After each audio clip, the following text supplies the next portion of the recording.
Welcome to India largest learning platform physics की तैयारी with Aryan Tiwari में आपका स्वागत है। भाई क्लास 9 से तुम क्लास 10th में चले गए हो। अब तुम बार बार यही पूछ रहे हो कि सर क्लास 9 की फिजिक्स हार्ड थी कि क्लास 10 की फिजिक्स हार्ड थी। तो भाई देखो, सही से बता दे रहा हूँ, स्टूडेंट के नजरिए से बता दे रहा हूँ। वैसे तो अगर मेरी नजर से देखोगे तो कोई सब्जेक्ट हार्ड नहीं होता है, बट स्टूडेंट के नजरिए से अगर मैं तुमको बताऊं तो जो क्लास 9 की फिजिक्स थी ना, वो थोड़ी हार्ड लगती है बच्चा लोगों को। लेकिन जो क्लास 10th की फिजिक्स है ना भाई, तुमको मजा आ जाने वाला है, मजा आ जाएगा, लिटरली बता रहा हूँ। और बहुत आसान होता है, बहुत आसान। कॉन्सेप्चुअल क्लैरिटी तुमको यहाँ पे रे डायग्राम की चीजें दिखेंगी, और न्यूमेरिकल्स थोड़े बहुत कम होते हैं यहाँ पे। लाइट और इलेक्ट्रिसिटी में सबसे ज्यादा न्यूमेरिकल पूछे जाते हैं। तो सबसे पहले हम ये देख लेते हैं कि यार कौन कौन से टॉपिक्स हैं, कौन कौन से टॉपिक्स तुमको पढ़ने हैं, उसमें क्या क्या पढ़ना है। ठीक है, ज्यादा टाइम वेस्ट नहीं करते और सीधा सीधा आते हैं पॉइंट पर। ठीक है सर, तो ये सामने तुमको दिख रहा होगा सर, ये चीजें तुमको सामने दिख रही होंगी। सर लाइट, सबसे पहला चैप्टर लाइट है। तुमने 8th क्लास में थोड़ा बहुत इसको पढ़ा होगा, 8th क्लास में थोड़ा बहुत पढ़ा होगा। और लाइट भाई मोस्ट इंपॉर्टेंट चैप्टर है सीबीएसई का। और एक और चीज मैं तुमको बता दूं, जब पेपर आएगा ना, मैं सीधा सीधा बता रहा हूँ, जिस टॉपिक पर अपन बता देंगे कि यहीं से सवाल आएगा वहीं से सवाल आएगा, लिख के ले लेना तुम। तो बस अभी देख लो कि कौन कौन से टॉपिक हैं, क्योंकि तुम बार बार पूछ रहे हो कि सर एक बार बता दो कौन कौन चीज हम लोग को पढ़ना है, क्या क्या चीजें पढ़ना है। ठीक है, तो ये पहला टॉपिक जो है तुम्हारा लाइट, पहला चैप्टर जो है लाइट, जिसमें तुम देखे होगे कि सर मिरर पढ़ना है, रिफ्लेक्शन पढ़ना है, सर रिफ्रैक्शन पढ़ना है। ये सारी चीजें तुम पढ़ोगे और बहुत प्यार से मैं तुमको पढ़ाऊंगा, स्टोरी टेलिंग के फॉर्म में पढ़ाने वाला हूँ। ठीक है, तो मजा आ जाएगा गुरु। ठीक है, नेक्स्ट टॉपिक है ह्यूमन आई। भाई ये तो जब तुमको मैं पढ़ाऊंगा ना, तो तुम बोलोगे अरे सर फिजिक्स में बायो डिफेक्ट ऑफ विजन पढ़ोगे, तुम प्रेस बायोपिया पढ़ोगे, हाइपरमेट्रोपिया पढ़ोगे, मायोपिया पढ़ोगे, तो तुमको एक बार को ऐसा लगेगा ना कि आर्यन सर फिजिक्स एक ही बार बायो में चलेगा। तो बायो वाली भी फील आने वाली है तुमको यहाँ पे। तो ह्यूमन आई बहुत आसान चैप्टर है, ये दूसरा चैप्टर तुम्हारा होने वाला है, बहुत आसान चैप्टर भाई, मजा आ जाएगा लिटरली। और यहाँ बता दूं, अभी बता दे रहा हूँ, अभी क्या, अभी देखो तुम्हारा पेपर आने में बहुत टाइम है, अभी CBSE final board exam paper. ठीक है, अभी अभी तो सेशन स्टार्ट होगा, लेकिन तुमको आज ही बता दे रहा हूँ, आज ही नोट करके सुन लो। डिफेक्ट ऑफ विजन एक ऐसा टॉपिक है ना, जिससे सवाल लिख के ले लो, आएगा ही आएगा, कोई मना ही नहीं कर सकता, इससे आना तय है। तो अभी तुमको मैं बता दे रहा हूँ। तो ह्यूमन आई बहुत इंपॉर्टेंट चैप्टर है, मजा है। इलेक्ट्रिसिटी, ये चैप्टर थोड़ा तुमको डराएगा, ये चैप्टर तुमको थोड़ा बहुत डराएगा। लेकिन भाई जब आर्यन तिवारी सर हैं, फिजिक्स की तैयारी विद आर्यन तिवारी सर, तो डरने की क्या बात है। इलेक्ट्रिसिटी में तुम सर्किट से खेलोगे, सर्किट, ये वाला सर्किट तुम्हारा बिगड़ने नहीं दूंगा, मैं बता रहा हूँ। तुमको बहुत सारी चीजें दिखेंगी कि ऐसा ऐसा सीरीज में तुमको जोड़ दिया रहेगा, बताओ क्या होगा, सीरीज दिया है कि पैरेलल दिया हुआ है, ऐसा ट्रिक बताऊंगा ना कि एक बार में सर्किट को खत्म कर दोगे, तो तुमको बहुत मजा आ जाएगा। नेक्स्ट टॉपिक है सर, यहाँ पे देख रहे होगा magnetic effect of electric current. यहाँ पे ऑस्टर्ड के एक्सपेरिमेंट को तुम पढ़ोगे, सोलेनॉइड के बारे में पढ़ोगे, मतलब बहुत आसान है। अगर तुम मुझसे पूछोगे कि सर 9th या 10th कौन सी फिजिक्स सबसे ज्यादा आसान है, तो मैं सीधा सीधा बोलूंगा सर 10th आपके लिए बहुत आसान होने वाला है, और तुम उसमें फोड़ने वाले हो, बहुत मजा तुमको आने वाला है 10th की क्लास में।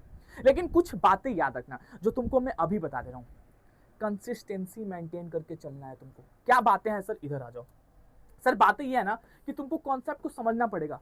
अगर तुम ये सोच रहे हो ना कि सर याद करके, जैसे 8th क्लास में करते थे, थोड़ा बहुत चीजें याद कर लेते थे और एक ही बार में लिख करके पेपर में आ देते थे कि यही तो आंसर बताया गया है, याद कराया गया, यही तो पूछा जाएगा।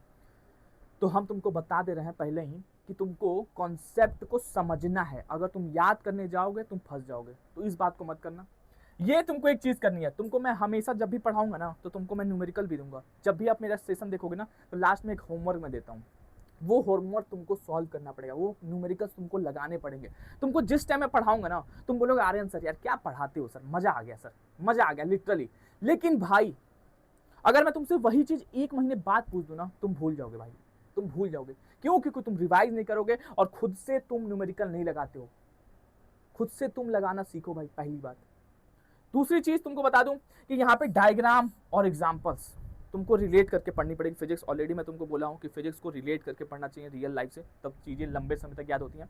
और डायग्राम यहाँ पे आएगा, रे डायग्राम से चीजें आएंगी। मतलब समझ जाओ कि रे डायग्राम से सवाल आता ही आता है। तुमको यहाँ पे ज्योमेट्री भी अपना थोड़ा बहुत संभाल करके चलना पड़ेगा, उस पर थोड़ी बहुत प्रैक्टिस तुमको करनी पड़ेगी। सबसे इंपॉर्टेंट, अगर मुझसे तुम पूछोगे ना कि सर सबसे इंपॉर्टेंट इसमें पॉइंट कौन सा है, ये जो फाइनल लास्ट पॉइंट जो मैं तुमको बता रहा हूँ, revise and test yourself, ये कोई नहीं करता है, ये कोई नहीं करता है, मैं तुमको बता दे रहा हूँ। Revise and test yourself ये कोई भी नहीं करता है दोस्त।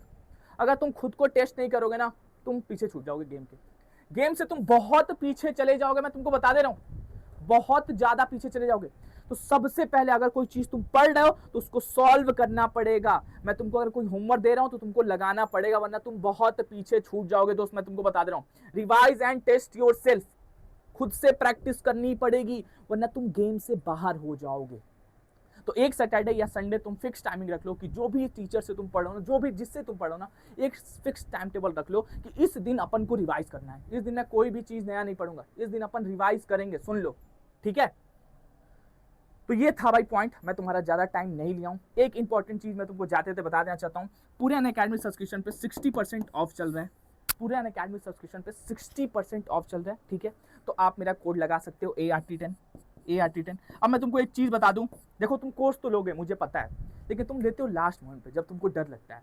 अगर एक चीज सोचो तुम, अगर तुमने कोर्स अभी बाय कर लिया, ठीक है, एक ए बच्चा है जो जिसने कोर्स अभी बाय कर लिया है, और एक बी बच्चा है जो थोड़ा समर वेकेशन बीत गया, हाफ ईयरली एग्जाम आ गया, तब कोर्स बाय कर रहा है। तुम खुद दिल से पूछो अपने, कौन बच्चा जीतेगा? जो तुम ये हवा बना के रखे रहते हो ना कि लास्ट मोमेंट पे आएंगे भैया, पेपर लीक कर देंगे और अपन मार्क्स कर लेंगे, क्रिएट कर लेंगे और मार्क्स बढ़िया आ जाएगा ना। मैं बता दे रहा हूँ, टॉपर जो भी टॉप किया है ना, तुम हिस्ट्री निकाल लेना उसकी, हमेशा वही पढ़ता है जो शुरू से लगा रहता है। कंसिस्टेंसी इसीलिए नाम दिया जाए कंसिस्टेंसी, ये हवा में टर्म नहीं आ गया है, ठीक है। तो जो लगातार पढ़ता है ना, जो अभी से थोड़ा बहुत सीरियस रहता है ना, वही जाके टॉप करता है। तो इस बात को अपने दिमाग में बैठा लो, ठीक है। लिंक आपको नीचे मिल जाएगा, आप मेरा कोड लगा सकते हो ART10, 60% ऑफ मिल रहा है पूरे अनअकैडमी सब्सक्रिप्शन पे। बाकी अपना ब्रिज कोर्स भी चल ही रहा है, ठीक है, तो उसको आप देखो भाई। टॉपिक्स हमारे काम आएंगे दोस्त, मैं बता दे रहा हूँ, थोड़ा बहुत सीरियस हो जाओ। तुमको देख रहे हो ना, अभी कोई सीरियस उतना लेक्चर नहीं ले रहा है, नॉर्मल हम लोग बस पढ़ा रहे हैं तुमको, ताकि वो फ्लो बना रहे, वो मेंटेन बना रहे, ताकि आप लगे रहो कि ठीक है चलो चीजें आ रही है, थोड़ा बहुत आपका सिस्टम बना रहे। अचानक तुमको मैं बोल दूंगी 10 घंटे लाइव में बैठना है, तुम नहीं बैठ पाओगे। तो अभी से वो अपन फ्लो बना रहे हैं, ब्रिज कोर्स में बता रहे हैं इंपॉर्टेंट चीजें, उस पर ध्यान दो, ठीक है। बाकी अगर कोई भी डाउट आता है कि सर कौन से टॉपिक पर आपको डाउट आ रहा है, क्या चीजें आपको समझ में नहीं आ रही है, आप सीधा नीचे कमेंट करो, सीधा नीचे कमेंट करो, अपन और पूरी टीम आपके लिए वो वीडियो लेकर के आएगी, ठीक है।